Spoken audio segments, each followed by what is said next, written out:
모든 시선을 주님께로, 우리 시선을 주님께로 향할 때 주께서 일하기 시작한다는 이 메시지가 저한테는 큰 울림으로 다가왔습니다. 제 삶 속에서, 사역 속에서 경험되었던 주님이 바로 그러셨기 때문이죠. 늘 우리는 이 문제가 부흥회하고 있는 이 세상의 문제들을 보면 답이 없습니다. 밤새도록 컴퓨터 앞에서 앉아서 궁리하고 해답을 찾아도 답은 안 나오고 마음속에 분노와 염려와 두려움만 생기는 거예요. 근데 그럴 때 우리의 시선을 오늘도 한치의 오차도 없이 지구를 하루에 정확하게 한 바퀴씩만 돌리고 1년에 정확하게 한 바퀴씩만 태양을 돌게 하시는 그 정확하신 하나님, 그 주님이 일하신다는 것을 믿을 때 그때부터 주님이 정말로 일하기 시작하는 겁니다. 이번 산상수련회가 우리 필라연합교회 모든 성도님들 50년의 교회 역사라는 게 이게 보통 일입니까? 이 엄청난 역사 속에서 이 교회를 지키시고 이끌어오신 주님께서 여러분의 삶에도 또 앞으로 another 50 years, 또 다른 50년을 그렇게 일하실 것을 믿으시기 바랍니다. 믿기 때문에 이제 눈을 들어서 주님을 보세요. 그러면 주님이 이제 내일서부터 역사하기 시작하실 것입니다. 네. 저는 오늘 이제 여러분과 함께 사무엘상을 좀 같이 나눠보려고 그래요. 여러분이 혹시 눈치를 채셨는지 모르겠는데 저는 이제 중국에서 순회 사역을 하면서 주로 했던 일이 뭐냐면요, 성경을 통독을 합니다. 그래서 제가 중국 형제들하고 같이 한 10명 좀 넘는 형제들하고 전 3년은 제 순회 사역을 주로 많이 했고 후 3년은 예수님처럼 소수의 제자들에게 집중하느라고 중국 형제들하고 같이 공동체 생활을 하면서요, 하루 종일 성경 읽습니다. 오디오 바이블로. 그래서 중국 형제들은 이 중국어가요 단음절이에요. 그러다 보니까 속도를 높여서 들어도 다 들립니다. 그래서 보통 한 2배속, 3배속 이렇게 듣습니다. 그럼 일반 사람들은 못 들어요. 예를 들면 로마서 같으면 정상적으로 하면 로마서 그러잖아요. 이게 2배속으로 넘어가면 로서, 그럼 여러분 못 알아듣습니다. 근데 저희는 계속 그렇게 들었기 때문에 그게 들려요. 그렇게 해서 성경을 한 3년에 읽으니까 한 200독, 300독 정도 회독수가 되더라고요. 그래서 우리는 성경을 읽고 나면 제가 일방적으로 가르치지 않습니다. 우리 형제들하고 같이 창세기를 읽는다. 그러면 창세기 1장부터 50장까지 속도 높여서 읽으면 40분, 50분 일독이 끝나요. 그럼 이렇게 다 읽고 나서 나눠요. 그럼 우리는 큐티를 몇 절 갖고 하는 게 아니라 성경 한 권 전체를 갖고 큐티를 해요. 그럼 10명이서 쭉 돌아가면서 나누잖아요. 그럼 어떤 사람은 저는요 1장에서 12장에서 28장에서 45장에서 또 다른 사람은 2장, 8장, 32장 이렇게 쭉 나누잖아요. 한 30분, 1시간만 딱 나누면 그 자리에 앉아있기만 해도 창세기 전체가 그림으로 쫙 그려집니다. 이 짓을 하루 종일 3년을 했습니다. 그러니까 성경 전체가 머리에 그냥 다 꿰어지는 거예요. 그래서 우리 형제들 중에는 진짜 베드로처럼 성질 엄청 급한데 초등학교밖에 안 나왔어요. 상해 밑에 항저우라는 곳에서 온 분인데 이분이 초등학교밖에 안 나오고 중국의 정식 신학교도 안 나왔습니다. 근데 제가 이제 나중 중국에서 나오면서 그 친구들이 중국 전역에 다 선교사로 중국 각지에 다 터져서 사역을 하는데 나중에 한 몇 년 뒤에 제가 방문을 해서 같이 은혜를 나눴는데 이 친구들이 부흥사가 됐어요. 그래서 중국 전역을 다니면서 부흥 집회를 하는데 초대되는 교회들이 어떤 교회냐면 몇십 명 교회가 아니라 몇천 명, 몇만 명 교회에서 초대를 받습니다. 그런데 그 담임 목사들은 나이 70이 가까우신, 심지어는 중국에서 미국에서 유학까지 하신 그런 삼자교회 목사님들도 있어요. 그런 목사님들이 초등학교 나오고 신학교도 제대로 안 나온 이 친구들을 초대해서 부흥 집회를 해요. 왜 그러냐면 말씀이 선포되면 하나님의 말씀이 줄줄줄 새기 때문에 그래요. 성경을 300독을 하면서 하루 종일 성경만 나누니 그렇게 되지 않겠습니까? 그러니까 그 말씀의 은혜가 얼마나 파워풀하고 은혜가 있는지 그러니까 그들도 아는 거예요. 그걸. 그래서 그런 사람을 초대를 해요. 그래서 한 번은 저한테 이게 타스머니를 하는데 그 청해성이라는 곳이 있습니다. 중국 한 서쪽 서북 쪽에 있는데요. 거기 한번 초대를 받았는데 자랑 아닌 자랑을 삼아서 얘기를 해요. 근데 중국 사람들도 은근히 그 가오라는 거 알죠? 일본 말로 하면 가오가 얼굴 아니에요? 가오 세우는 걸 좋아해요. 그래서 그 손님이 정말 중요한 손님이라는 것을 보여주기 위해서 기차역이나 이런 데 마중을 나가잖아요. 그러면 차 한 대만 나오면 되잖아요. 일부러 차를 까만 세단 차를 5대 6대를 쫙 세워놓고 손님을 맞아요.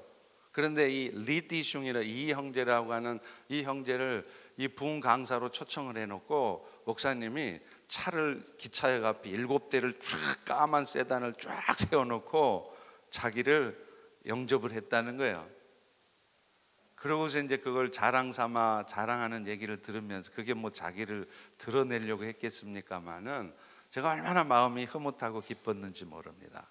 그래서 저도 부흥 집회를 가면 주로 이렇게 해요. 그래서 1시간이든 30분이든 그 시간 안에 책 한 권 전체를 쭉 갑니다. 그래서 전체는 다 못 보니까 중요한 부분을 짚어서 그 책 전체를 정리하는 그런 식으로 늘 합니다. 그래서 저는 창세기부터 계시록까지 어느 책이든 말씀만 다 없어서 그러면 그 자리에서 그 책이 앞에 1장부터 마지막까지 쭉 이렇게 나오게 되는 거죠. 근데 그게 가능했던 이유가 성경을 계속 읽었기 때문에 그래요. 그래서 오늘 또 사무엘상을 여러분들과 함께 한번 나눠보려고 합니다. 사무엘상은 이 모세하고 여호수아하고 사사들을 통해서 신정 체제로 이 세상을 이끌었던 하나님께서 이제 사울 왕이나 다윗 왕과 같은 하나님을 대신하는 왕정 체제로의 변환의 과정을 쓰고 있어요. 그래서 1장부터 8장까지는 신정 체제에서 왕정 체제로 가는 과도기에서 왕의 역할, 선지자의 역할, 제사장의 역할을 했던 사무엘 선지자의 과정을 쓰고 있습니다. 사무엘 선지자가 그가 어떻게 하나님 앞에 부름받고 쓰임 받았는지를 쓰고 있습니다. 그리고 이제 9장에서부터 15장까지는 사울 왕이 하나님 앞에 어떻게 콜링을 받고 그가 하나님 앞에 잘 쓰임 받았을 때 어떤 과정을 통해서 쓰임 받았는가를 쓰고 있고요. 이제 마지막 16장부터 34장까지는 다윗이 하나님 앞에 부름받고 이스라엘의 왕으로 세워지는 과정을 쓰고 있는 것입니다. 이 과정을 통해서 하나님께서 우리에게 말씀하여 주시는 것은 이 세상의 역사가 영웅들에 의해서 이끌려가는 역사가 아니라 진정한 영웅이신 하나님에 의해서 이끌려간다는 사실을 보여주는 거예요. 그렇기 때문에 오늘 우리는 우리의 시선을 사람에게, 돌아가는 국제 정세에, 오늘 내가 처한 경제적인 상황에 눈을 두는 것이 아니라 전능하신 하나님께 눈을 들어서 그분을 바라봐야 되는 겁니다. 왜냐하면 이 세상의 역사는 사람의 역사가 아니라, 뛰어난 인물의 역사가 아니라 하나님의 역사이기 때문에 그렇습니다. 할렐루야. 이 세상의 역사가 하나님의 역사예요. 여러분 개인의 삶도 하나님께 이끌림 받는 삶이라는 것을 여러분이 확인하시고 눈을 뜨는 순간 여러분의 인생은 완전히 바뀌어집니다. 말이 달라지고요, 얼굴 표정이 달라져요, 행동이 달라집니다. 그러면서 주님이 일하기 시작합니다. 주의 역사하심이, 제가 이 2박 3일 동안 여러분과 함께 나눴던 그 간증의 역사들이 여러분의 삶에도 수도 없이 나타나는 거예요. 어떨 때요? 눈을 들어서 주를 바라볼 때, 주의 일하심을 경험하기 시작할 때 여러분의 삶이, 여러분 교회가 완전히 바뀌어지는 거예요. 이 은혜가 있기를 축원합니다. 첫 번째 얘기가 사무엘 선지자가 하나님 앞에 세움을 받는 얘기잖아요. 근데 사무엘 선지자 엄마가 누구예요? 한나. 여러분 자녀들 이름도 한나 많죠? 미국 이름으로 해나. 해나 많잖아요. 그게 사무엘 선지자 엄마입니다. 아버지는요? 아까 본문 읽었죠? 엘가나. 자, 그런데 엘가나가 아주 신실한 사람인데 엘가나가 본부인 한나를 놔두고 분인나를 첩으로 얻었습니다. 근데 문제는요, 한나는 애를 못 낳는 거예요. 근데 엘가나는 사실은 한나를 사랑해요. 사랑하기는 하는데 애를 못 낳는 거예요. 그래서 엘가나가 할 수 없이 분인나를 첩으로 얻습니다. 그래서 분인나가 애를 낳죠. 자, 요즘이야 애 못 낳는 게 무슨 대수입니까? 그리고 애를 못 낳는 것이 어떤 그 사람의 죄나 어떤 영적인 문제 때문이 아니라 생물학적으로, 의학적으로 그렇게 낳지 못할 상황이기 때문에 못 낳는다는 것을 의학적으로 다 밝혀놨잖아요. 그러니까 예를 들면 여자 책임이 아니라 씨를 공급해 주지 못하는 남자 책임인 것도 다 드러났잖아요. 그래서 이제 현대 사회에서는 더 이상 여자들이 애 못 낳는 것이 그렇게 심각하게 문제가 되진 않습니다. 그런데 우리나라만 해도 기억나세요? 칠거지악. 여자들이 시집와서 시댁에서 쫓겨날 수 있는 첫 번째 이유가 뭔지 아세요? 애 못 낳으면 쫓겨나요. 그 정도로 여자가 애를 못 낳는 건 수치였습니다. 그런데 이스라엘도 마찬가지예요. 여자가 만약 결혼했는데 애를 못 낳았다, 그러면 사람들은 저 여자는 저주받은 여자다. 그러니까 그런 딱지가 붙어버리는 거죠. 그러니까 한나가 얼마나 마음이 괴롭겠습니까? 가뜩이나 애 못 낳아서 저주받은 여자라는 놀림받는 것도 속상해 죽겠는데 거기다가 또 누가 난리를 치느냐면 분인나.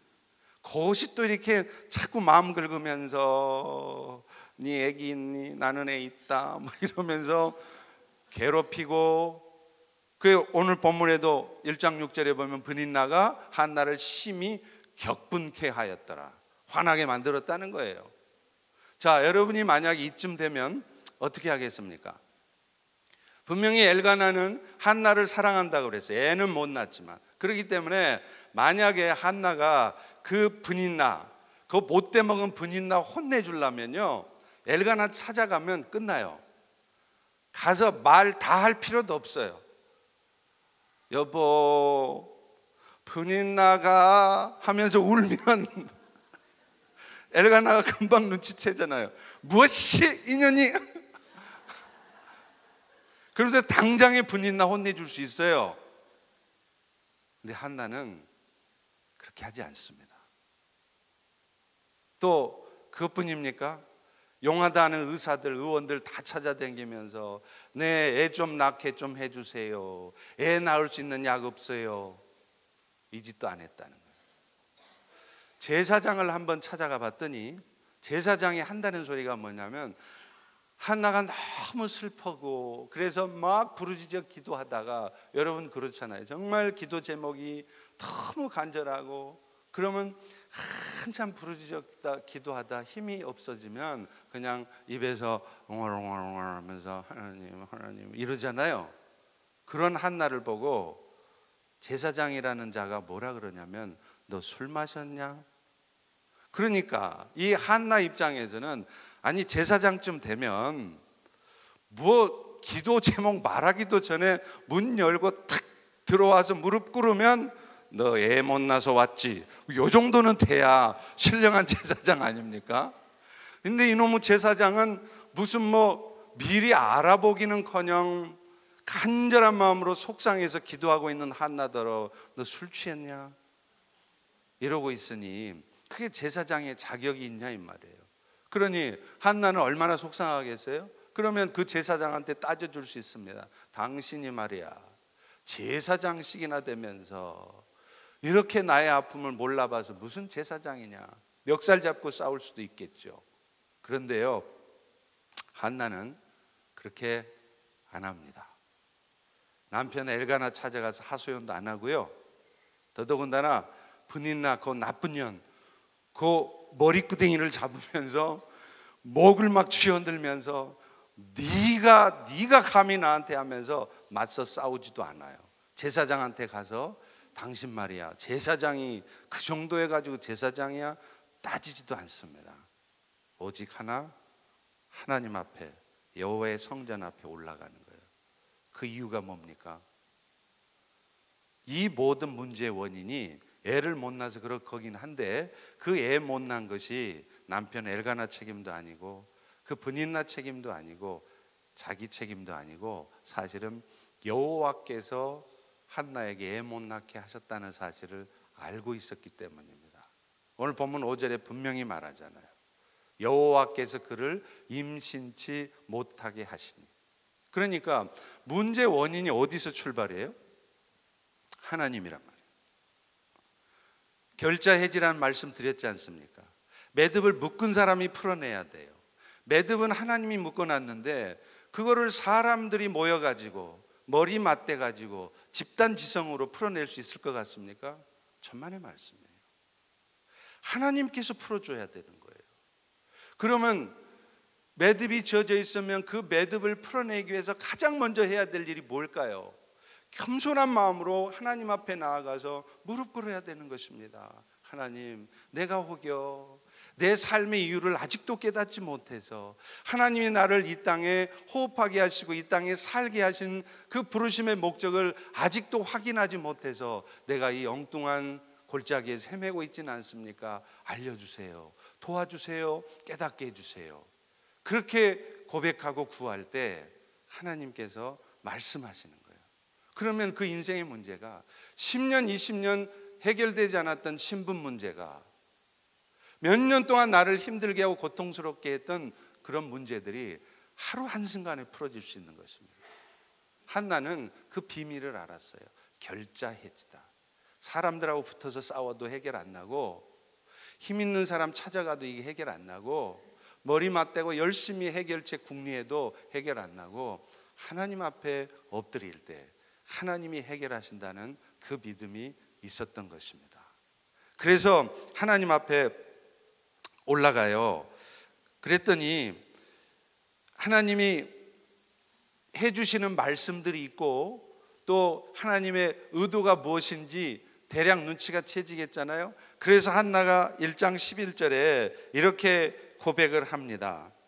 만약 아들을 주시면 내가 그의 평생의 삭도를 그의 머리에 대지 않겠나이다. 여러분, 삭도를 대지 않는다는 것은 머리를 깎지 않는다는 것인데, 민수기 6장에 보면 나실인의 규례에 그게 나와요. 하나님 앞에 특별히 선택받고 부름받은 나실인들은 머리를 깎지 않습니다. 머리를 길러요. 머리를 기른다는 얘기는 뭐냐면 내 위에 계신 하늘의 하나님께만 순종하겠다는 상징의 표시입니다. 그러니까 한나는 하나님 앞에 서원 기도를 하는데, 하나님이 저의 태를 열어서 애를 주시면 내가 그 아이를 하나님 앞에 드리겠습니다. 그 아이가 바로 사무엘이에요. 그러니까 하나님은 왜 한나에게 애를 못 낳게 해주셨느냐?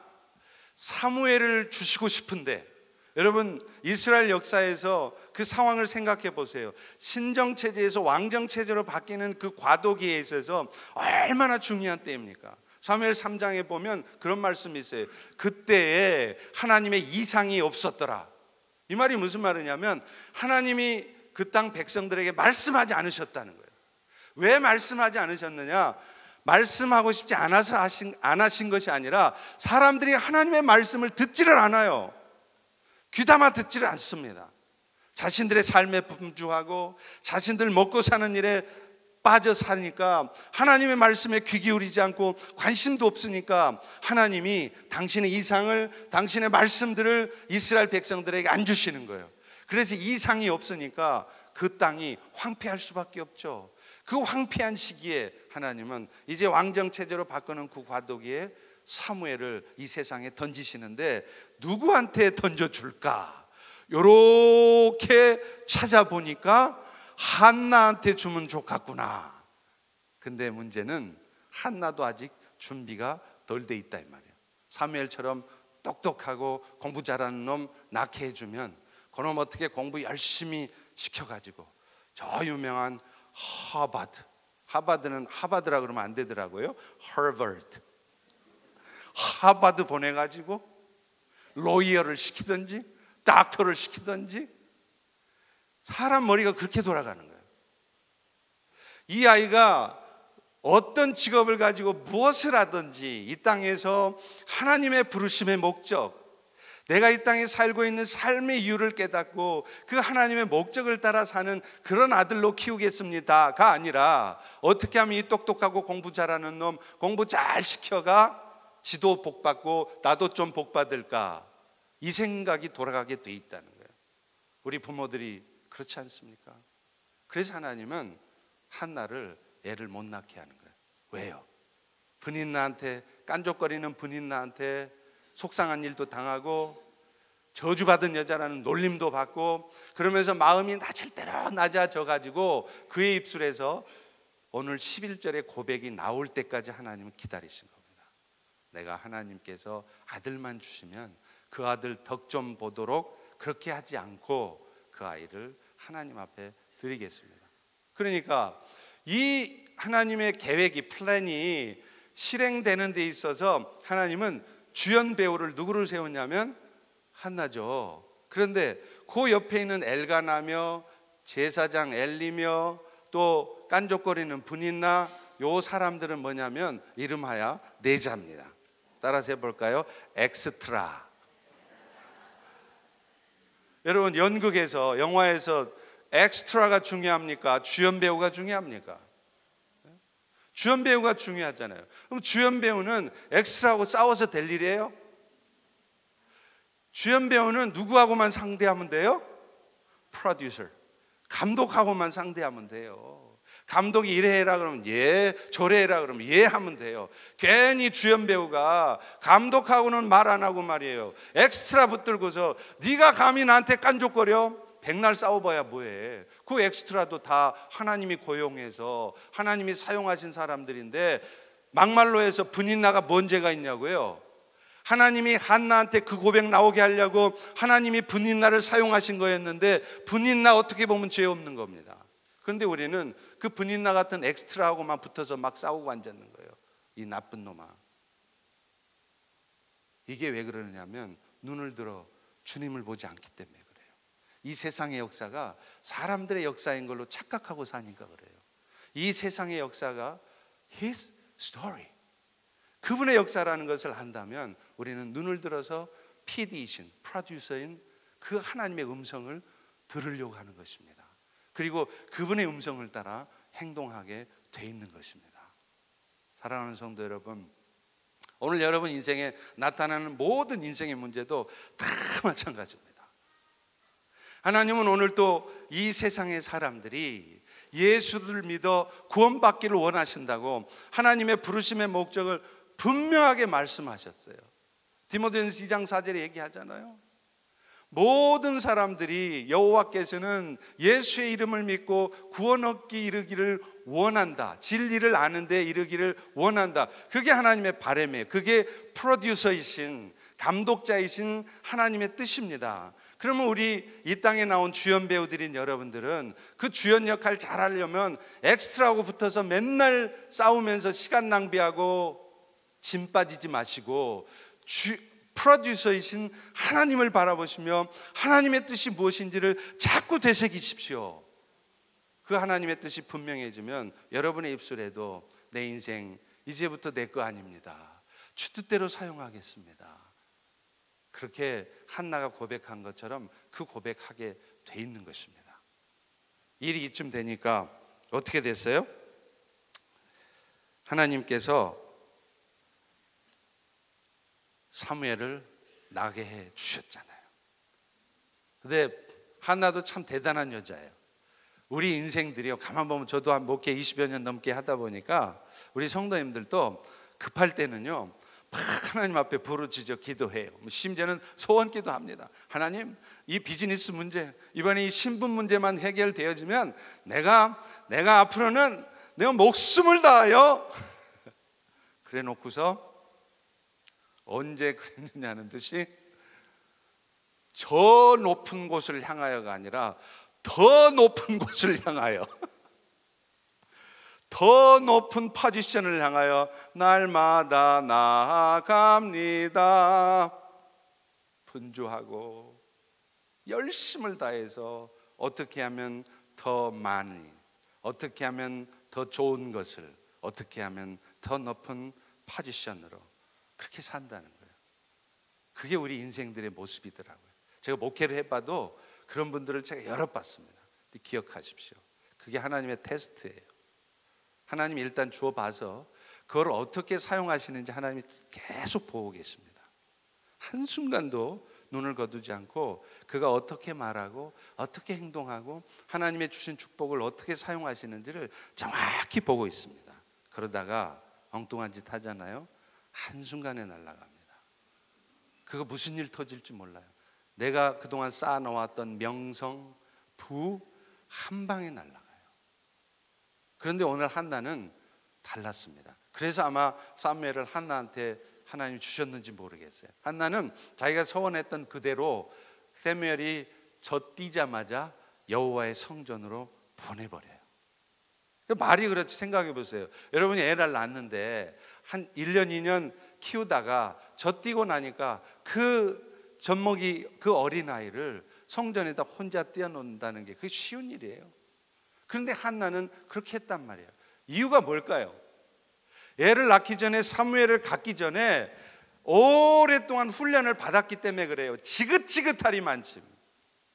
근데 그런 훈련 받지 않고 사무엘처럼 똑똑한 아이 쑥 난 사람들은 절대로 그렇게 안 합니다. 내가 이 아들 덕을 어떻게 볼까? 그래서 죽으라고 공부시키고 좋은 대학 들어가게 만들고 그게 인생의 목표지, 이 아이가 어떻게 하나님의 부르심에 합당한 자로 세워질까 그 고민을 하지 않는단 말이에요. 근데 한나는 수년 동안 그 어려움을 겪으면서 철저히 깨달았어요. 이 아이는 절대 내 아이가 아니다. 하나님의 아이다. 그래서 2살 젖되자마자 여호와의 성전에 보냅니다. 그랬더니 하나님도 과연 어떻게 하세요? 그 조만한 것이 엘리 제사장보다 나아. 할렐루야. 그가 말하는 것은 다 이루어지게 하시더라. 그게 하나님이 하시는 일 아니에요? 그 4살 배기가 뭘 알아요? 그런데 그 사무엘이 하는 말마다 다 그 입에서 떨어지는 말이 다 이루어지는 거예요. 그러니 사람들이 그 사무엘 선지자를 쉽게 생각하겠습니까? 저 아이는 보통 아이가 아니다. 하나님이 이 시대를 위해서 보내주신 아이다. 그렇게 해서 하나님이 사무엘을 높여주시는 것입니다. 할렐루야. 할렐루야. 오늘도 여러분 인생에 한나처럼 애 못 낳는 것, 꼭 여러분이 애를 못 낳는 상황이 아닐지라도 한나처럼 여러분이 인생의 그 문제 때문에 오랫동안 풀려지지 않는 숙제 같은 그 문제 때문에 마음이 많이 아프시고 힘드십니까? 그것 때문에 다른 사람들한테 놀림 받으십니까? 그럴 때 나를 놀리는 그 사람 붙들고 멱살 잡고 싸우지 마세요. 아무것도 해결 안 됩니다. 그거 다 엑스트라예요. 왜 엑스트라하고 싸우냐고요? 프로듀서하고 붙어서 일 보세요. 하나님한테 물으세요. 하나님의 도우심을 구하세요. 그러면 하나님은 말씀하실 것입니다. 그리고 하나님 보시기에 여러분들이 영적으로 준비가 되어서 말을 뱉는 것도 벌써 달라지고, 맨날 판단하고 험담하고 부정적인 말 뱉던 사람이 어느 순간 하나님의 뜻을 안 다음서부터 늘 긍정적인 말을 뱉어내며 그 가운데도 하나님의 뜻이 있겠지요. 어떻게 해요? 또 따라서 해볼까요? 뭐하니 있겠나? 한 따라서 해보세요. 무엇이 있겠지? 이 고백을 하게 돼 있어요. 맨날 어째 이런 일이, 이것이 뭔 일이더냐 가 아니란 말이에요. 이 고백이 나오면 하나님이 진짜로 역사하십니다. 한 방에 끝내십니다. 한 방에 끝내요. 저는 정말로 많이 봤습니다. 저도 경험했습니다. 할렐루야.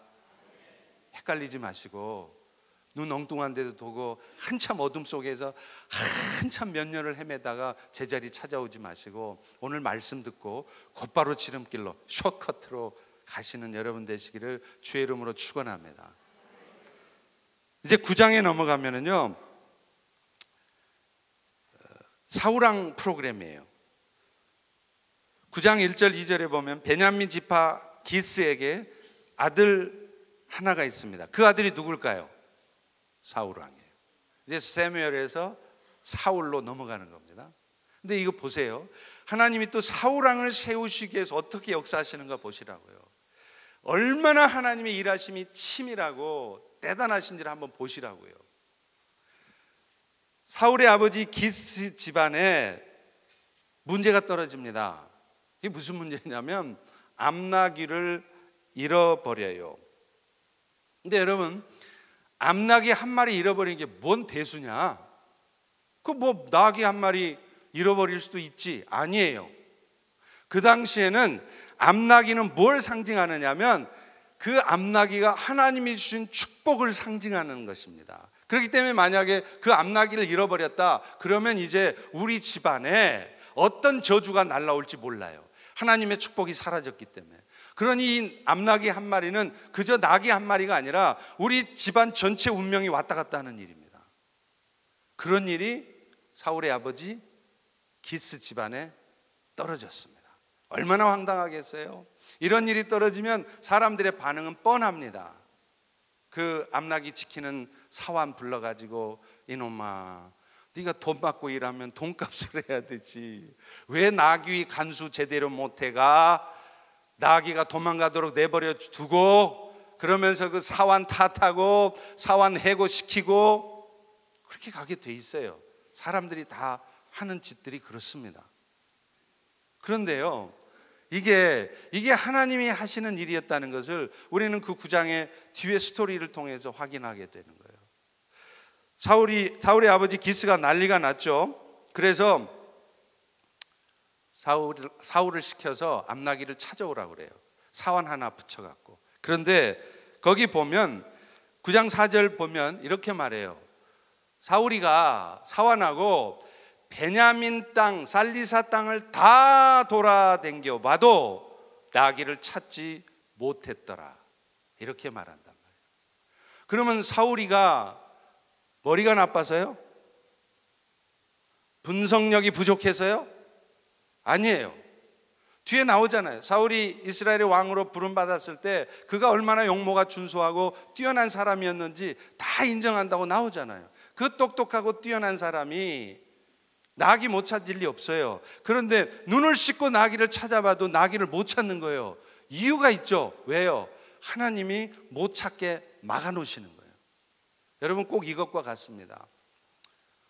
여러분도 기억나세요? 저도 어렸을 적에 그 만화 영화 보면 투명인간이라는 만화 영화 있잖아요. 투명인간이 만약에 이게 보물 같은 것이라면 투명인간이 보이진 않지만 이걸 꽉 누르고 있어요. 이렇게 꽉 누르고 있는데 어떤 아이가 이게 탐이 났단 말이죠. 탐이 나서 이걸 막 가져가려고 팍 빼는 거야 이렇게. 근데 아무리 빼도 가져가 지나? 왜요? 투명인간이 딱 누르고 있는데 여호와께서 꽉 누르고 있는데 여러분이 무슨 수로 찾냐고요. 여러분이 무슨 수로 이걸 가져가느냐고요. 하나님이 막고 계신데, 하나님이 붙들고 계신데, 근데 우리는 어리석은 인간들은 그걸 몰라요.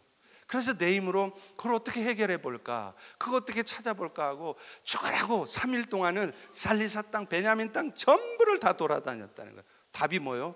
못 찾았더라. 이유가 있었습니다. 사환이 그쯤 되니까 뭐라 그러냐면, 도련님 저 위에 가면 사무엘이라고 하는 뛰어난 선지자가 한 분 계신데 그분한테 가면 혹시 우리가 잃어버린 나귀를 찾을까 모르겠습니다. 가보십시다. 그랬더니 도련님께서, 사울이, 아이고 그 선지자 찾아가려면 뭐 좀 들고 가야 되는데 걱정 마세요. 그래서 사울이 사환하고 함께 사무엘을 찾아가잖아요. 사무엘은 문에 들어서기도 전에 뭐라 그러냐면, 네가 잃어버린 암나귀를 찾았노라.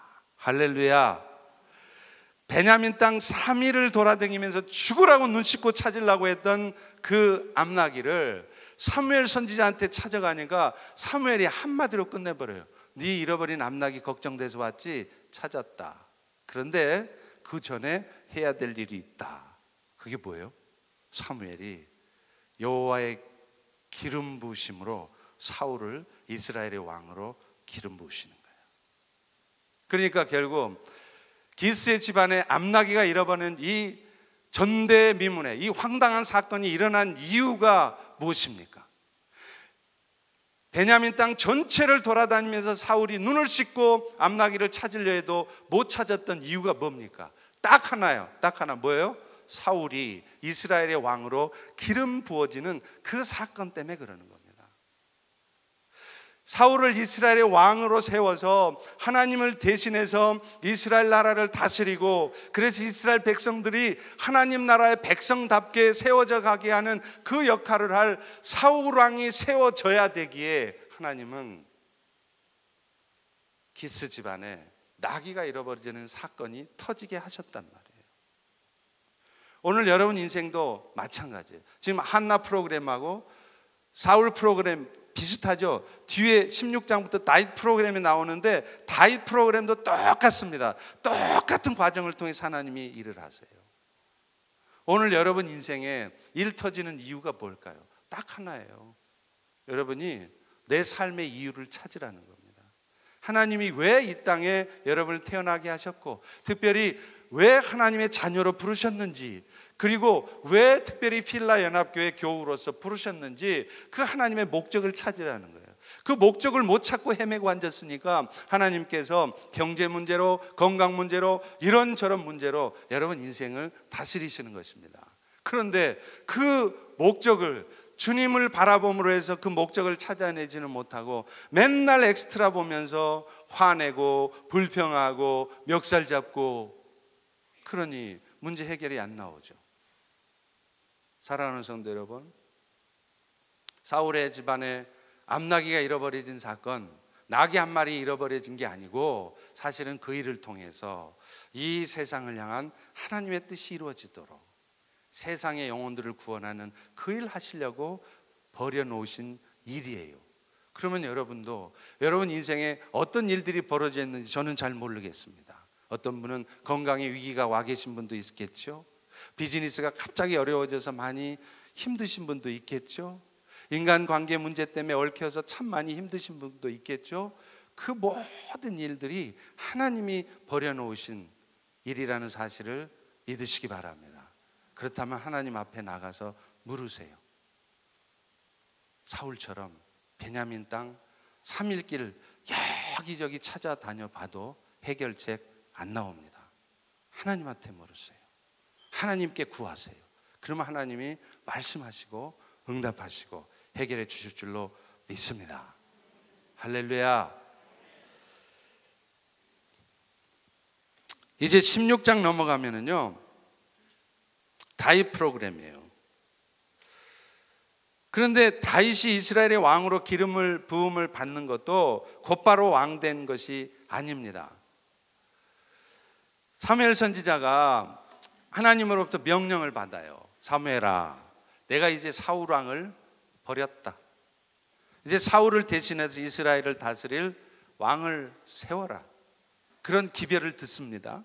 근데 사울 왕이 하나님 앞에 쓰임 받지 못하고, 초창기는 잘 쓰임 받았잖아요. 근데 쓰임 받지 못하고 그가 하나님 앞에 버림받은 이유가 있어요. 사무엘상 13장 제일 마지막 절에 보면 뭐라 그러냐면, 사울이가 힘센 사람들, 능력 있는 사람들을 긁어 모았더라, 이렇게 말하고 나와요. 그러니까 사울 왕이 하나님의 축복과 은혜로 블레셋 사람들을 이기고 전쟁에서 이길 때 그는 더더욱 하나님 앞에 나아가서 하나님께 순종하는 삶을 살아야 되는데 순종하지 않았잖아요. 아시잖아요? 그런데 그런 불순종이 왜 나왔느냐면 사울의 마음이 어느 순간서부터 하나님으로부터 떠나 있어요.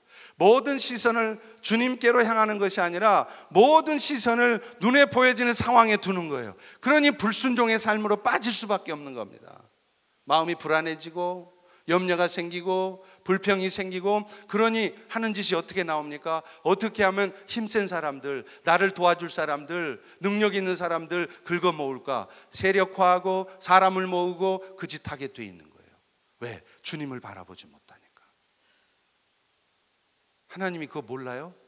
그 수 다 읽습니다. 한 수에다 눈치채요.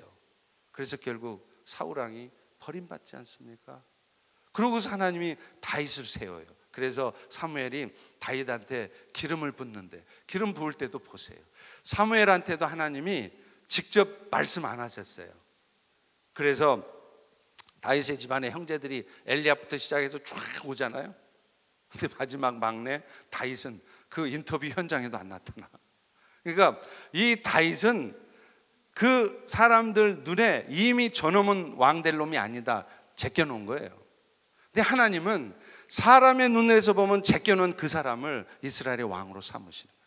어제 배웠잖아요. 이스라엘을 구원한 13명의 사사들이 모두가 다 하버드 나온 사람, 영어 잘하는 사람, 똑똑한 사람이 아니라 정말 보잘것없는 장애인, 깡패, 여자 좋아하는 놈, 성질 급한 놈, 겁쟁이, 그런 사람만 들어 쓰시는 거예요. 똑같아요. 7 형제 중에 그 제일 막내 말지 다윗을 하나님이 마지막에 부르잖아요. 그런데 그 다윗에 대한 표현이 어떻게 나옵니까? 얼굴이 홍조를 띄었다는 거예요. 그러니까 얼마나 어리숙해 보이고 어려 보였겠습니까? 그런데 하나님의 낙점은, 하나님의 선택은 그 다윗이었습니다. 그래서 사무엘이 다윗에게 기름을 붓잖아요. 자, 그런데 기름 붓는 상황을 한번 생각해 보세요. 다윗이가 딱 기름을 부어요. 그러면 지금 사무엘 선지자도 왔어요. 또 다윗 아버지 뭐 다 왔어요. 형제들 다 있어요. 다윗도 있어요. 근데 다윗한테 기름을 딱 부을 때 그 자리에 있는 모든 사람은 이 다윗이 사울왕의 뒤를 이어서 이스라엘의 왕 될 자라는 것을 다 압니다. 근데 문제는 잔뜩 기대하고 있을 다윗과 다윗의 아버지 형제들 모두를 실망시키는 사건이 나온다는 거예요. 하나님은 왜 하필 다윗이 이스라엘의 왕으로 대관식을 하기 전에 13년 전에 그 다윗의 기름을 붓냐 이 말이에요. 기분이나 좋게 하지를 말지. 네가 내일 이제 곧 이스라엘 왕 될 끼다 하면서 기름 부어놓고 하나님은 그로부터 13년 계속 뺑뺑이 돌리시는 거예요. 아시잖아요. 그 뺑뺑이 기간 동안 다윗이 어떻게 하나님 앞에 훈련받습니까? 사울왕한테 훈련받잖아요. 사울왕은 국력을 기울여서 그 16장서부터 사무엘상 끝날 때까지 사울왕에 대해서 기록된 것은 딱 하나예요. 다윗 쫓아다니면서 어떻게 다윗 죽일까, 그 얘기밖에 없습니다. 사울이 어디 가서 뭐 한마디도 없어요. 국력을 기울여서 오직 다윗 죽이는 게 사울의 나머지 인생의 유일한 목적이었습니다. 근데 여러분, 그랬던 다윗이 이제 나중에 사무엘하 5장에 가면 거기서 대관식을 해요. 그러니까 사무엘상 16장에서 사무엘하 5장까지 그 기간 동안 13년 15년의 기간 동안에 다윗은 계속 사울왕한테 훈련받은 거예요. 뭐 하려고요? 이스라엘을 책임질 이스라엘 왕으로 세움받게 하시려고요. 여러분, 박태환 선수 아세요? 박태환 선수 아시잖아요. 그가 뭐 올림픽에서 금메달 따고 할 때 많은 사람들은 그 박태환이가 그 금메달 따는데 1등 공신, 가장 큰 공을 세운 사람이 노민상 감독인 것으로 알고 있습니다. 맞습니다. 그 노민상 감독이 중요한 역할을 한 거 사실이죠. 그런데요, 박태환이가 말하기를 자기가 금메달 따게 하는데 노민상 말고 정말 공을 세웠던 친구 하나가 있다는 거예요. 그게 누구냐면 박태환이하고 같이 고등학교 때 수영부에서 같이 수영을 했던 수영 선수였어요. 근데 이 친구는 박태환처럼 뛰어나게 수영을 못합니다. 그래서 무슨 역할을 했느냐, 박태환이가 뭐 400m를 하거나 뭐 이렇게 좀 200m 이상 장거리를 할 때 되면 수영 선수들이 마지막 스파트에서 300m 무렵부터 힘이 빠지잖아요. 그러면 마지막 스파트에서 박태환이가 팍 치고 나갈 수 있도록 그를 자극하기 위해서 300m 턴하면 그때 이 동창 수영 선수 친구가 뛰어들어가는 거예요. 그러면 이 친구는 300m를 안 했기 때문에 박태환보다 더 빨리 갑니다. 비록 실력은 박태환보다 떨어졌대요. 그러니까 그걸 보면서 박태환이가 자극이 되어서 마지막 100m 스파트를 힘을 내서 죽을 힘을 다해서 스파트를 쫙 하는 거예요. 그래서 박태환 선수가 올림픽에서 금메달을 딴 겁니다. 그 마지막 스파트가 좋으니까. 다른 사람들은 300m 가면 다 뒤로 쳐지는데 이 박태환은 그 300m부터 힘을 내서 쫙 나가는 거예요. 그 1등 공신이 누구라고요? 노민상 감독이 아니라 그 수영부 친구였어요.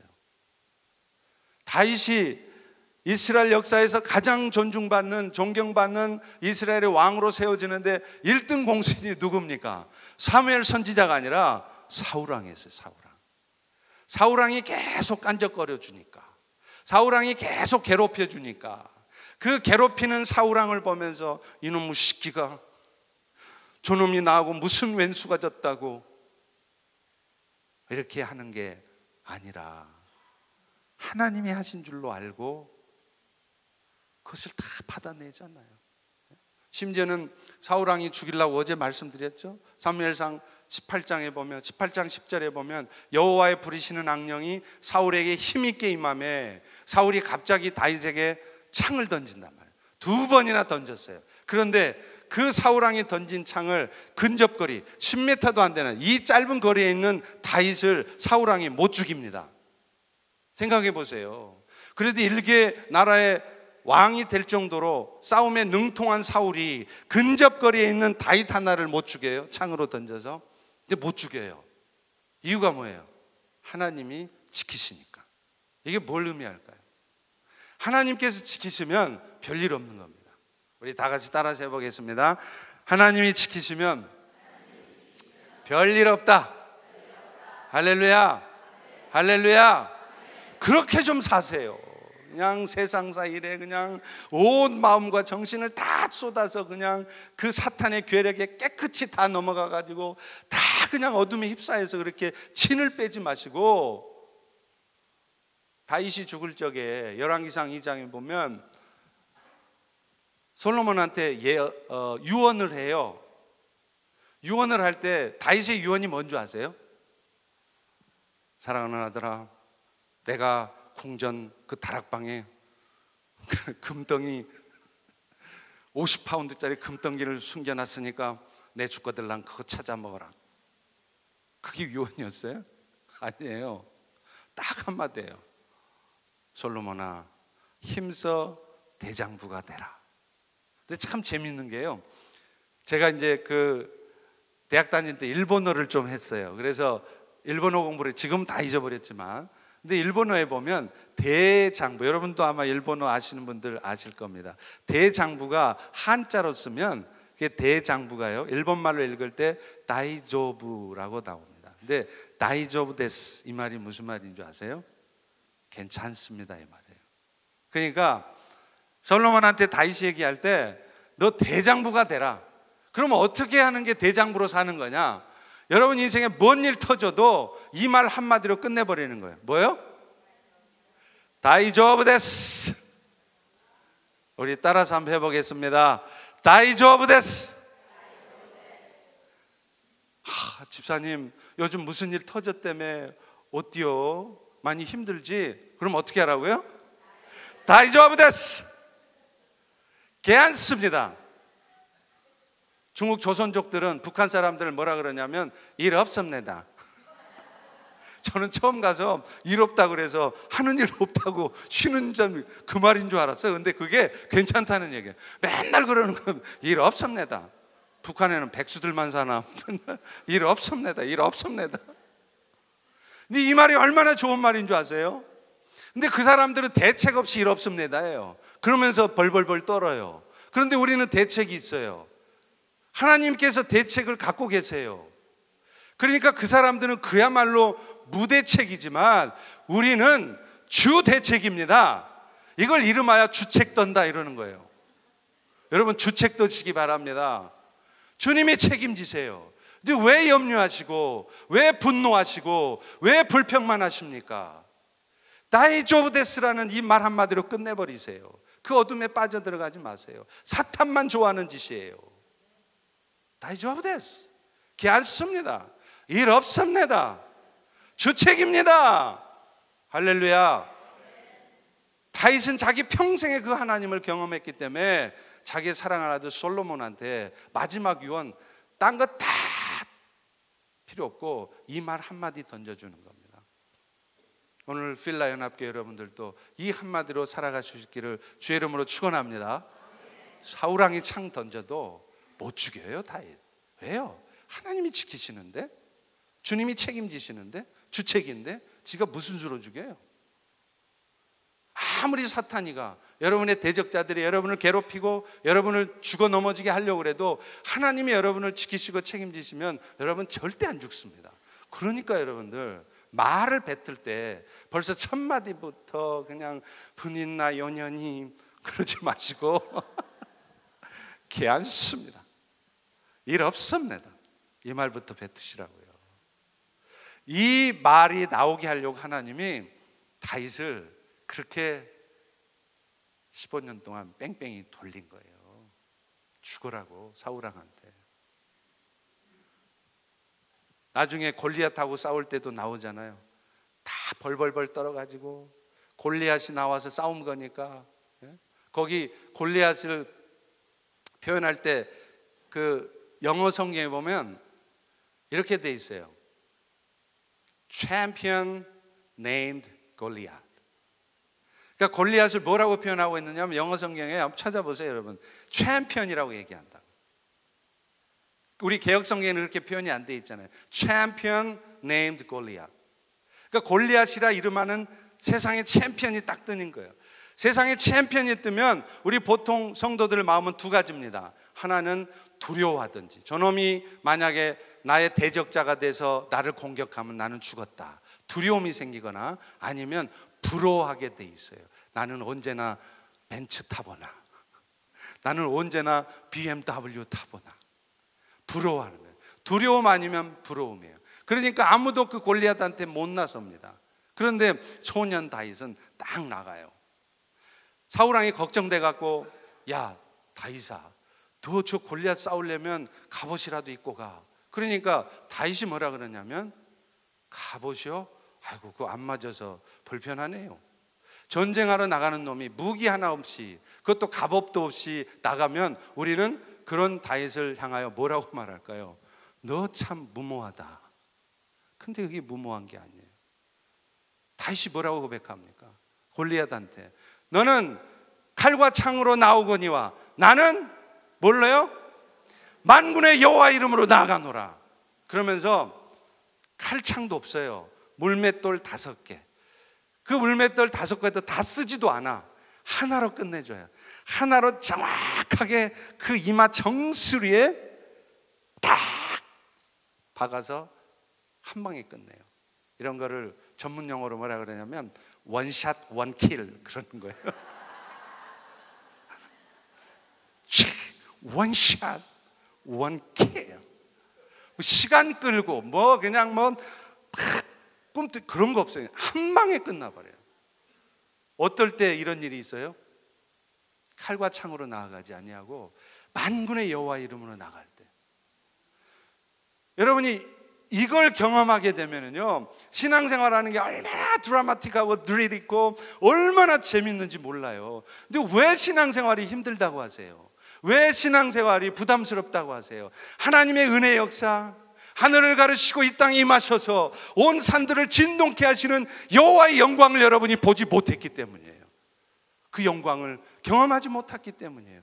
그 영광을 경험하십시오. 여러분의 어줍지 않은 지식, 세상의 경험, 심지어는 그 어줍지 않은 쪼가리 신앙의 지식을 가지고 하나님의 역사를 경험하려 하지 마세요. 죽었다 깨나도 경험 못합니다. 만군의 여호와 이름으로 담대하게 나아갈 때 정말로 하나님이 역사하신다니까요. 이틀 동안 저의 간증을 들어보셨죠?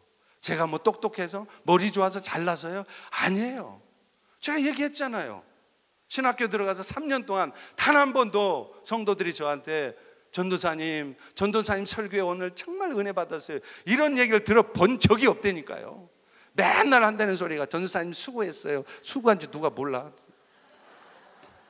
좀 전도사가 이제 아주 주의 종으로 진짜 막 이제 세움 받아야 될 사람이면 하나도 은혜 안 되고 졸리기만 엄청 졸렸어도 말이라도 전도사님, 오늘 전도사님 말씀 한마디에 내가 정말 위로웠습니다, 이런 말 해주면 얼마나 힘이 돼갔어요.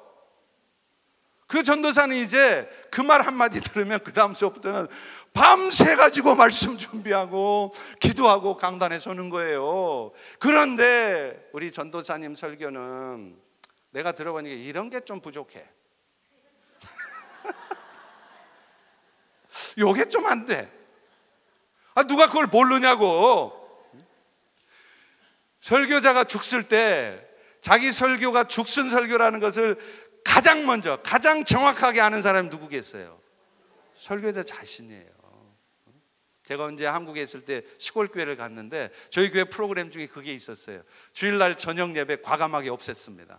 우리 저녁 예배 대신에 우리 지방 미자립교회 찾아갑시다, 농어촌 교회 찾아갑시다. 그래서 버스 한 대 대절해가지고 내려가요. 그러면 저 거제도 어디 가면요, 서울에서 거제도까지 6시간씩 걸려요.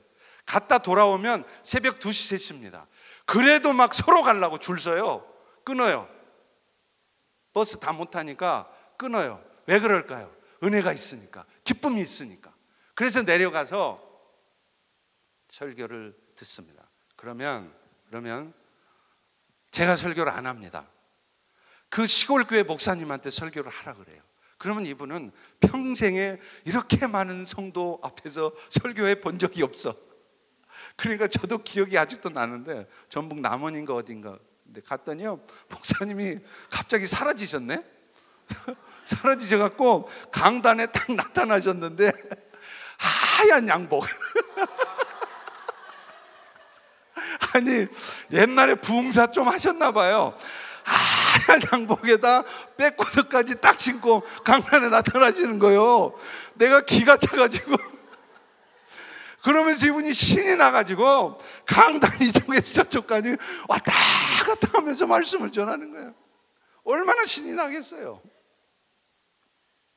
근데 어느 시골 교회 가면은요, 그렇게 졸릴 수가 없어요. 목사님 설교가 진짜 졸려요. 근데 재밌는 거는요, 그렇게 졸다가 설교 끝나면 다 일어나잖아요. 할머니들 얼마나 재밌는지 몰라. 나는 그 희열을 지금도 막 기억나고 생각나요. 그 시골 교회 가면요, 그 아까 그 하얀 옷 입었다는 목사님이 있잖아요. 얼마나 장난꾸러기냐면 어린아이 같으셔. 그 시골에 갔더니 전부 70, 80이요. 그 시골에 가면 그 노인정 가면 70 그 할머니가 물 따른 데잖아요.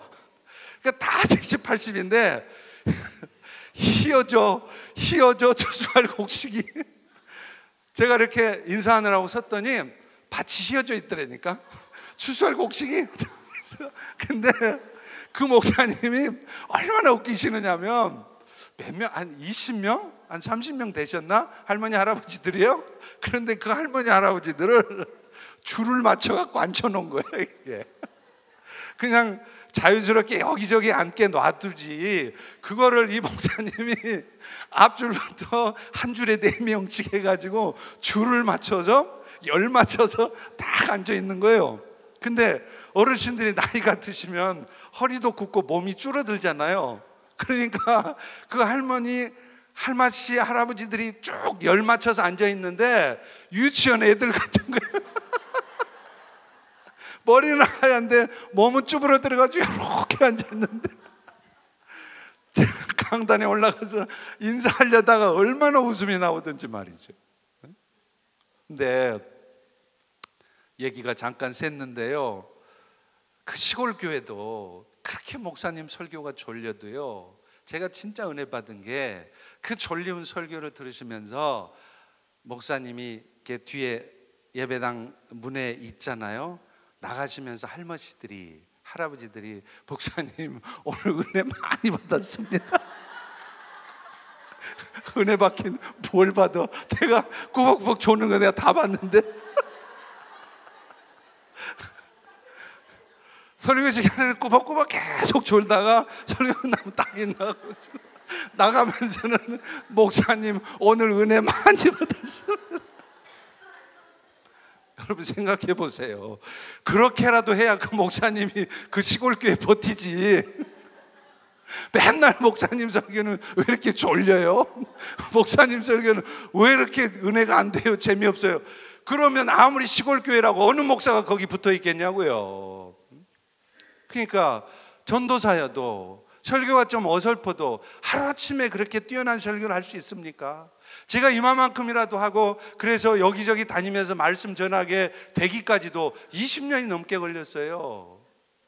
그 과정 속에서 이 결과가 있는 것인데, 이제 사역을 출발한 전도사한테 전도사님 설교는 이게 어떻고 저게 어떻고, 이게 말이 됩니까? 격려해 주세요. 격려해 주세요. 다 때 되면 하나님이 알아서 고칠 거 다 고치십니다.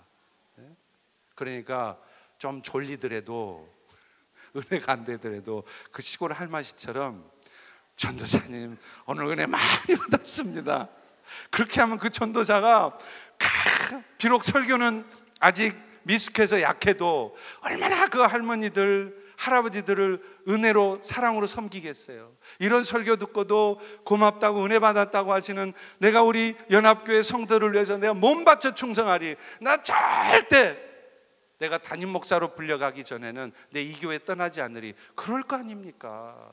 그게 은혜로운 교회인 거예요. 그게 건강한 교회인 거예요. 그런 건강한 교회를 여러분이 만들어 가십시오. 지금 뭔 얘기한다고 지금? 네? 골리앗 얘기하다가, 그러니까 소년 다윗처럼 그렇게 어리숙어 보여도 만군의 여호와 이름으로 가니까 원샷 원킬이잖아요. 여러분도 할 수 있습니다. 필라연합교회도 할 수 있습니다. 대신에 눈을 들어서 모든 시선을 주님께, Fix your eyes on Jesus, Fix your thoughts on Jesus. 할렐루야. 히브리서 1장부터 13장이요 3장 1절하고 12장 1절 두 절만 잡으면 히브리서 끝납니다. 3장 1절이 뭐냐면 Fix your thoughts on Jesus. 12장 1절이 뭐냐면 Fix your eyes on Jesus. 그러면 다 끝나요. 게임이 쏘입니다. 하나님이 하시는 거예요. 믿으십니까? 믿으십니까? 이런 훈련 받고 나니까 나중에 사무엘상 24장 26장에 가면 여러분 너무나 잘 아시잖아요. 다윗이 사울왕을 죽일 수 있는 기회가 왔는데 그를 죽이지 않습니다. 근데 제가 성경을 읽다가요 정말 소스라치게 놀란 게 하나 있어요. 그게 뭐냐면 사울이 그 다윗이 엔게디 광야에 있다는 소리를 듣고 찾아와서 그 굴에 들어가서 볼일을 보고 있을 때 그 굴 안에 다윗이 이미 들어와 있었잖아요. 그러니까 다윗을 따르는 부하들이 죽은 이시여 지금 절호에 찬습니다. 그때 다윗이 내가 여호와의 기름 부음 받은 자를 내가 스스로 처단할 수 없다. 그러고서 뭐만 하고 나와요? 옷자락을 살짝 베고 나와요. 근데 제가 소스라치게 놀랐던 한마디 말씀이 있었습니다. 그렇게 하고 나와서 다윗이 뭐라 그러냐면 거기 성경에 분명히 나옵니다. 다윗이 옷자락을 벤 것으로 인하여 심히 고민하더니. 무슨 말인지 아시겠어요 지금? 다윗을 죽이는 건 고사하고, 아니 사울을 죽인 건 고사하고 사울왕의 옷자락 살짝 벤 것 가지고도 고민하고 있는 거예요. 제가 그 말씀 한마디를 보면서 소스라치게 놀랐습니다. 옷자락은커녕 단칼에 저런 놈은 베버려야 뛰야. 그게 우리 아닙니까? 그런데 다윗은 옷자락 살짝 벤 것, 죽이지도 않았어. 옷자락 벤 것 가지고도 마음의 아픔과 고뇌와, 여러분 이게 뭘 의미하겠어요? 그러면서 다윗은 이렇게 고백합니다. 15절에 보면 여호와께서 재판장이 되셔서 나와 왕 사이를 판단하사 나의 억울함을 신원해 주실 줄을 믿나이다. 저도 이제 성지순례를 한번 가봤거든요. 그래서 그 엔게디 광야를 가봤어요. 그랬더니 진짜 그 장면이 눈에 들어오더라고요. 그게 뭐냐면 그 엔게디 광야를 가면요, 그 골짜기가 이렇게 돼 있습니다. 근데 이 골짜기가 이렇게 돼 있어. 거리는 엄청 멀어요. 그런데 저쪽에서 말을 하면 조금만 큰 소리로 해도 이 건너편에서 그게 다 들려요. 왜냐하면 이렇게 돼 있기 때문에. 지금 이 상황이에요. 그러니까 엔게디 광야에서 그 굴 안에서 다윗이 살짝 옷자락을 베고 나와가지고 그 건너편으로 가서 여기서 저 멀리서 왕이시여 하고 부른 거예요. 그 왕이라고 부르다가 사울왕이 쫓아오면 어떨까? 근데 쫓아올 수 없는 거리입니다. 그런데도 들려요. 가보니까 그렇게 돼 있더라고요. 그때 다윗이 그 말하지 않습니까? 여호와와 나 사이에 여호와께서 당신과 나 사이에 재판장이 되사 내가 혹시 억울한 것 있으면 여호와께서 신원해 주실 줄로 믿나이다. 그러면서 나는 당신을 배지 않았습니다 라고 하는 거예요. 그때 사울왕이 유명한 말을 하잖아요. 네가 나보다 선하도다. 심지어는 재밌는 말을 해요. 나도 네가 이스라엘의 왕 될 줄을 안다. 이게요, 얼마나 우리의 타락한 이 못돼 먹은 근성을 말하는 것인지 몰라요. 지도 안 돼. 자기가 무슨 수를 써서라도 이 다윗을 죽이려고 해도 다윗 못 죽인다는 것도 알고, 그 다윗이 자기의 뒤를 이어서 이스라엘의 왕 될 것도 알아요. 뻔히 알면서 그 짓을 하는 거예요. 이게 뭡니까? 불섭을 지고 불로 뛰어드는 불나방하고 똑같은 거 아니에요? 근데 우리 인생들이 그렇단 말이에요. 그게 뻔히 잘못된 건 줄 알아. 내가 아무리 애써도 그걸 얻어낼 수 없다는 걸 알아. 알면서도 포기를 못하는 거예요. 놓치지를 못하는 거예요. 계속 그거 가지려고, 그거 내 뜻대로 되게 하려고. 안 된다는 거 뻔히 느낌으로 벌써 알면서 말이죠. 사울왕이 그랬어요. 나중에 26장에 가면 또 한 번 비슷한 상황이 생기잖아요. 또 똑같이 다윗은 사울왕을 배지 않습니다. 하나님이 하실 것을 믿기 때문에 그래요. 저는 여러분에게 오늘 이 말씀을 마무리하면서 도전합니다. 에베소서 5장 16절에 보면 세월을 아끼라 때가 악하니라 라는 말씀이 나와요. 이 말씀이 영어 성경에 보면 Make the most of every opportunity because days are evil, 이렇게 말해요. 그러니까 때가 악하다는 말은 똑같아, 개역성경하고. 그런데 개역성경과 영어성경이 완전히 다른 부분이 뭐냐면 세월을 아끼라 이 부분이에요. 세월을 아끼라 이 부분이 영어성경에는 Make the most of every opportunity. 이게 무슨 말이에요? 모든 순간을 최대한으로 이용하라는 거예요. 뭐 하는 기회로? 영혼 구원하는 기회로, 하나님의 목적을 이루는 기회로 활용하라는 거예요. 이 말이 무슨 말이냐? 내가 당했다 싶을 때, 내가 손해보고 내가 상처 듣는 말을 듣고 내가 아픔을 겪었을 때 그런 상황에서 무너져 있지 말란 말이에요. 같이 화내고 맞싸우지 말라는 말이에요. 오히려 그 순간을 오히려 영혼 구원하는 기회로 활용하라는 것입니다. 이 말이 세월을 아끼란 말이에요. 이제 주님 오실 날 멀지 않았으니까 열심히 일들 좀 혀, 이 말이 아니에요.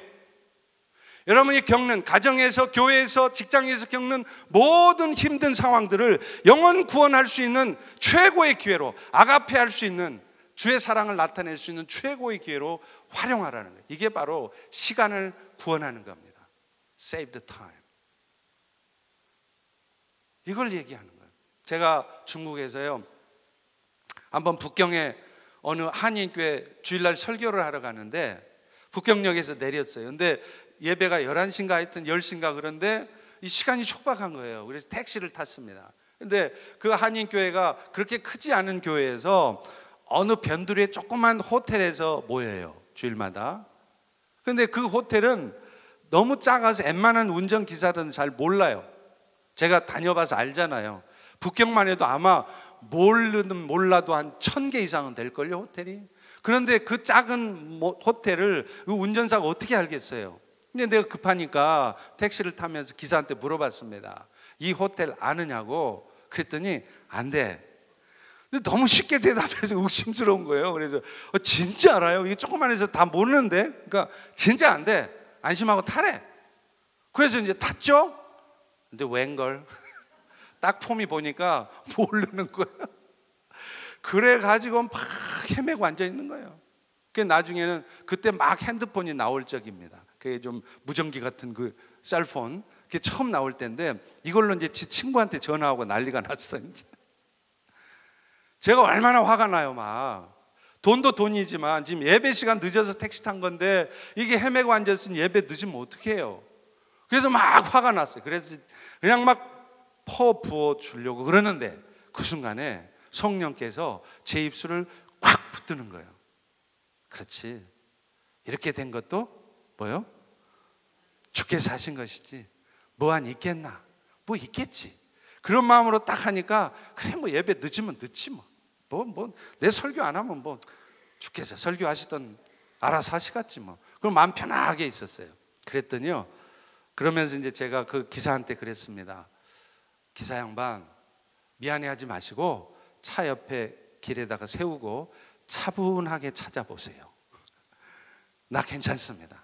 That's fine. 그랬더니 이 기사가 이제 차를 세우고 지도를 펼치고 이제 찾고 난리가 났어. 그 드디어 찾았어. 이제 다시 출발을 했네요. 이제 가면서 지도 이제 한 짓이 있으니까 미안하잖아요. 미안하니까 저한테 자꾸 말을 걸어요. 말을 막 거는 거예요. 근데 놀라운 얘기를 하는 거예요. 엊그제 제가 그 비슷한 얘기 했잖아요. 근데 이 친구가 뭐라 그러냐면,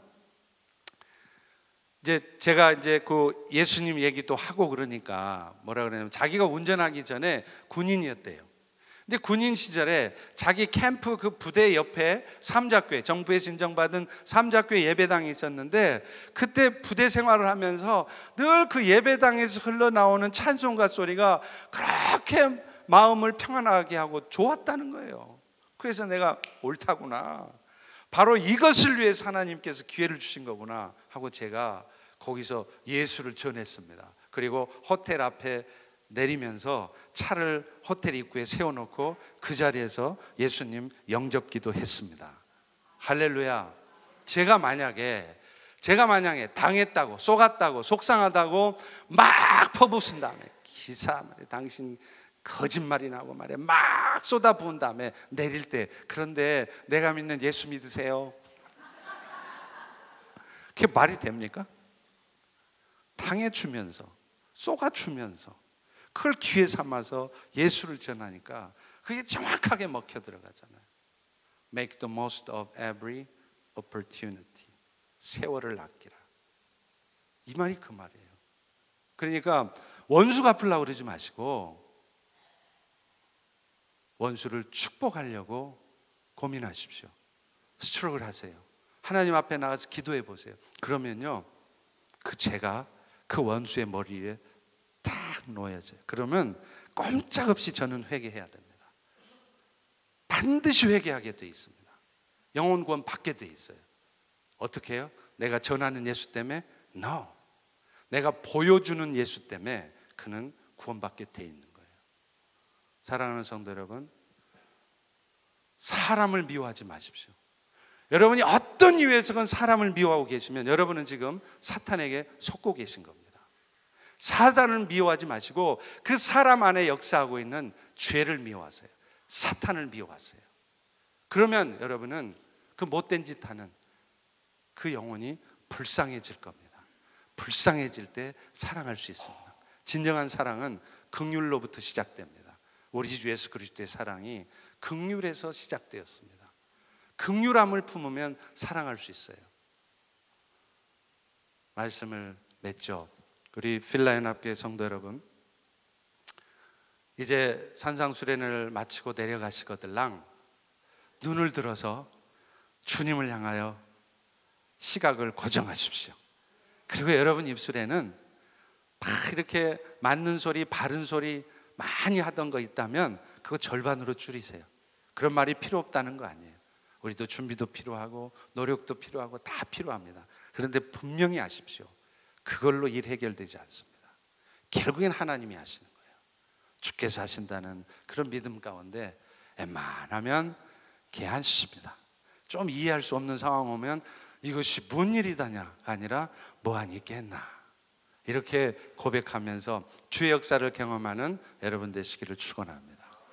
기도하겠습니다. 주님이 주신 모든 삶의 정황들을 아가페하는 기회로, 영혼 구원하는 기회로, 하나님의 목적과 하나님의 주신 비전을 이루는 기회로 살아가는 저희 모두가 되게 도와주시옵소서.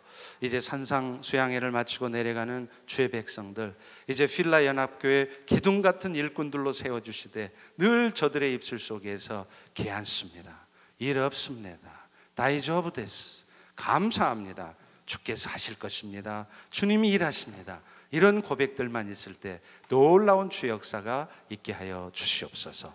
예수님 이름으로 기도합니다. 아멘.